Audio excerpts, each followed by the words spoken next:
नमस्कार। लोकसभा चुनाव को लेकर बिहार की राजनीति में इस समय बड़ा अपडेट आया है। कल तक एनडीए का हिस्सा रहने वाले मुकेश सहनी अब जो है महागठबंधन का हिस्सा बन गए हैं और महागठबंधन में आते ही तेजस्वी यादव ने बाकायदा प्रेस कॉन्फ्रेंस कर मुकेश सहनी की पार्टी को 3 लोकसभा सीटें दी हैं। तो इससे बिहार की राजनीति पर क्या असर पड़ेगा, मुकेश सहनी कितना बड़ा नाम है, क्या इसका फायदा महागठबंधन को मिलेगा, इन तमाम मुद्दों पर चर्चा करने के लिए आज हमारे साथ एक्सपर्ट हैं वरिष्ठ पत्रकार मनोज मुकुल जी। मनोज मुकुल जी, बहुत बहुत स्वागत है आपका एक्सपर्ट ओपिनियन में।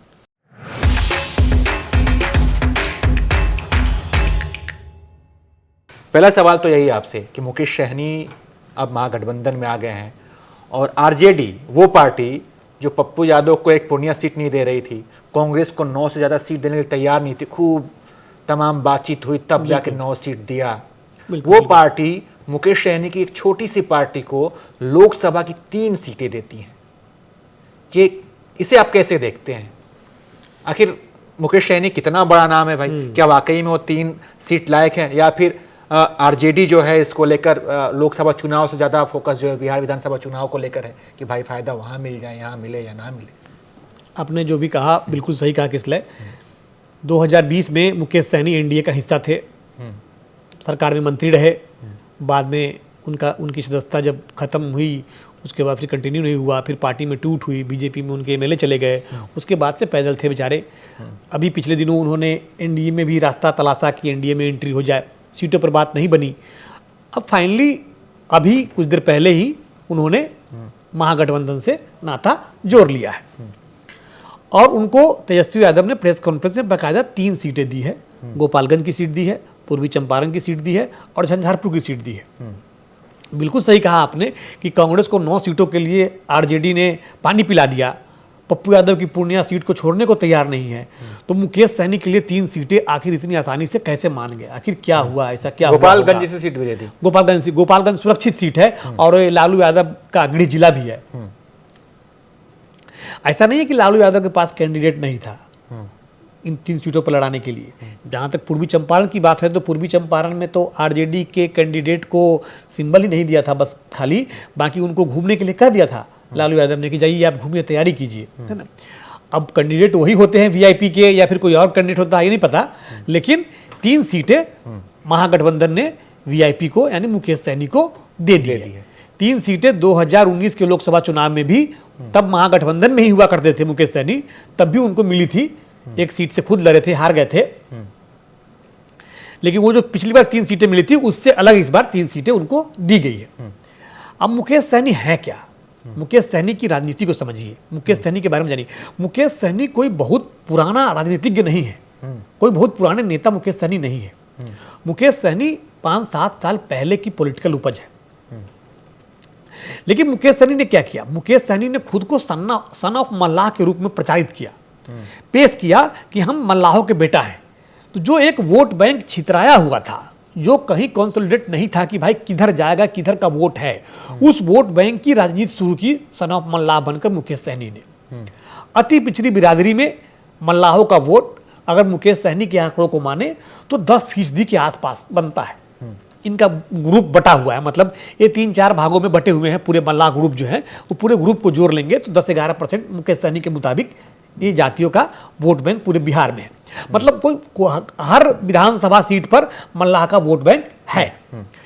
अब ऐसी स्थिति में मुकेश सहनी को महागठबंधन में लाकर लालू यादव ने, तेजस्वी यादव ने एक बड़ा मास्टर स्ट्रोक तो खेला है, इसको मानना पड़ेगा। अब वोट कितना ट्रांसफर होता है नहीं होता है ये बात की बात है, लेकिन मुकेश सहनी इस वक्त राजनीति में एक चेहरा बन चुके थे और खासकर जो बिहार में 36% अति पिछड़ी जातियों के वोटर है उसमें एक बड़ा चंक जो है मुकेश सहनी का है।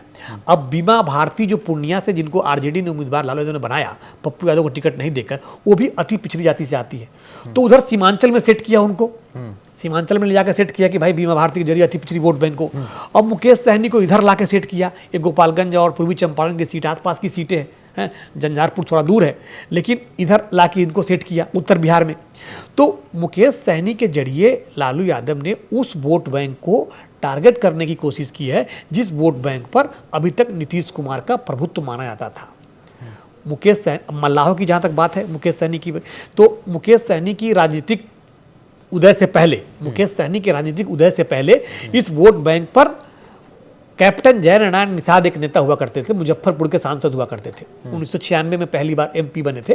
अजय निषाद जो मुजफ्फरपुर के मौजूदा सांसद हैं, जो अभी पिछले दिनों कांग्रेस में शामिल हुए हैं, उनके पिता वो मल्लाहों के बड़े नेता हुआ करते थे। तो मल्लाहों के सांसद हुए, 3-4 टर्म सांसद रहे मुजफ्फरपुर से। मुजफ्फरपुर और आसपास के इलाके में, मुजफ्फरपुर, वैशाली, पूर्वी चंपारण, इस इलाके में एक पॉकेट में मल्लाहों का वोट बैंक बड़ी संख्या में है।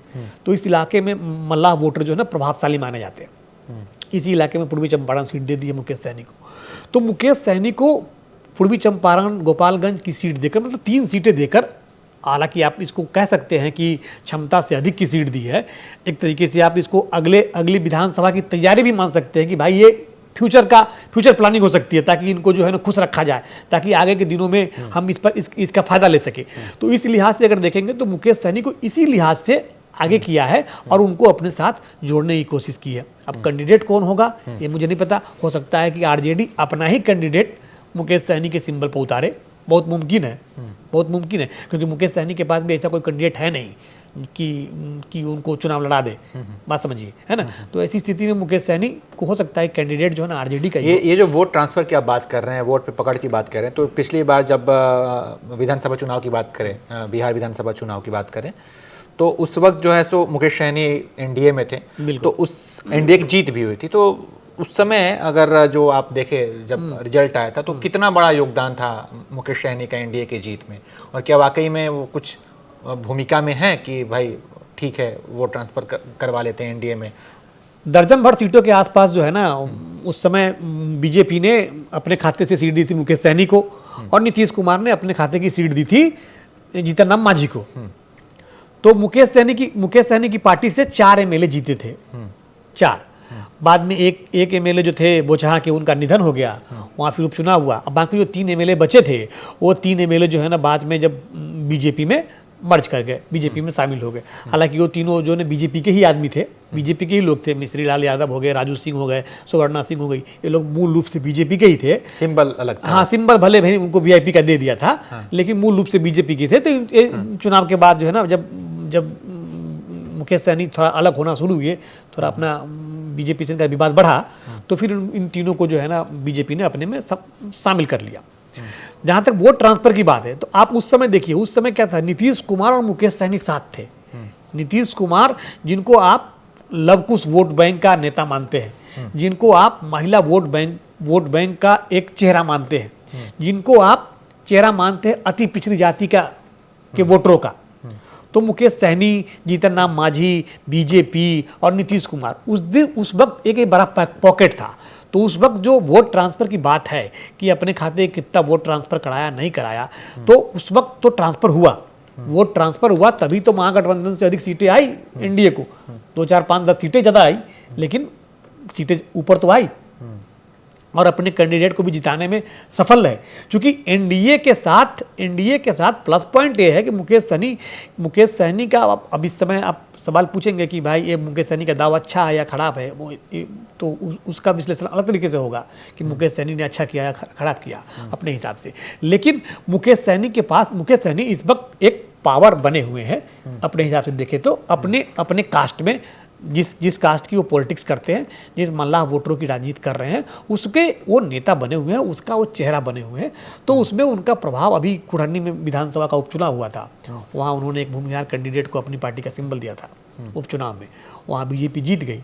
माना गया कि बीजेपी की जीत में भी इनका रोल था, हालांकि पर्दे के पीछे क्या था नहीं पता, लेकिन बीजेपी की रोल में भी कि अब इनके कैंडिडेट को 10,000 वोट आ गए वहाँ कुढ़नी में। बाद में कहा गया कि भाई हम महागठबंधन को हराने के लिए हमने जो है ना वो अपना कैंडिडेट उतारा था। तो वोट तो है इनके पास। अब हर विधानसभा, अब कितना ट्रांसफर करा पाते हैं नहीं करा पाते हैं, क्योंकि लोकसभा का चुनाव है, प्रधानमंत्री नरेंद्र मोदी के चेहरे पर चुनाव होना है, कोई मुख्यमंत्री का चुनाव तो है नहीं नीतीश कुमार के चेहरे पर या फिर तेजस्वी यादव के चेहरे पर चुनाव होना है प्रधानमंत्री नरेंद्र मोदी के चेहरे पर। तो कितना वोट ट्रांसफर करा पाएंगे अपनी जात का, अपने समाज का। खुद लोकसभा चुनाव लड़ेंगे इस बार। अब मुकेश सहनी के लिए इसमें कोई सीट, तो उस हिसाब से देखिए, मुकेश सहनी अपने लिए सीट चाहते दरभंगा की सीट, अपने लिए चाहते मुजफ्फरपुर की सीट, ये सीटें मिलती तो समझ में आता कि वो अपने लड़ सकते हैं। अब इस हिसाब से देखेंगे तो लड़ने के लिए तो मोतिहारी भी लड़ सकते हैं, लड़ने के लिए झंझारपुर भी लड़ सकते हैं, लेकिन लड़ेंगे कि नहीं लड़ेंगे ये मैं नहीं कह पाऊंगा इस वक्त, क्योंकि गोपालगंज तो सुरक्षित सीट है। लेकिन मोतिहारी और झंझारपुर और मोतिहारी में देखेंगे तो मोतिहारी सीट से हो सकता है लड़ जाए, कोई बड़ी बात नहीं है, लड़ जाए, है ना। लेकिन जो भी होगा, मुकेश सहनी के पास सिंबल जाने से बीजेपी को एक एज मिलेगा, मुझे ऐसा लगता है। मतलब कुल मिलाकर लालू यादव की भी यही रणनीति है कि भाई मुकेश सहनी को अपनी पार्टी अपने साथ शामिल कीजिए, अपने साथ गठबंधन में लेकर आइए, 3 सीटें दीजिए, उनमें से 1 सीट पे उनके आदमी को लड़वाइए, बाकी 2 एक आध जो सीटें हैं वो अपने आदमी को उनके हाँ, चुनाव लड़वाइए। बिल्कुल यही रणनीति होगी, रणनीति तो यही होगी, बिल्कुल। तो मुकेश सहनी जो है अब महागठबंधन का हिस्सा हैं और 3 लोकसभा सीटों पर चुनाव लड़ रहे हैं। इसका असर क्या होगा इस बार के लोकसभा चुनाव में, इस पर मैं चर्चा की। बाकी इसके बारे में आप क्या सोचते हैं, अपनी राय जरूर बताइएगा और देखते रहिए ABP लाइव।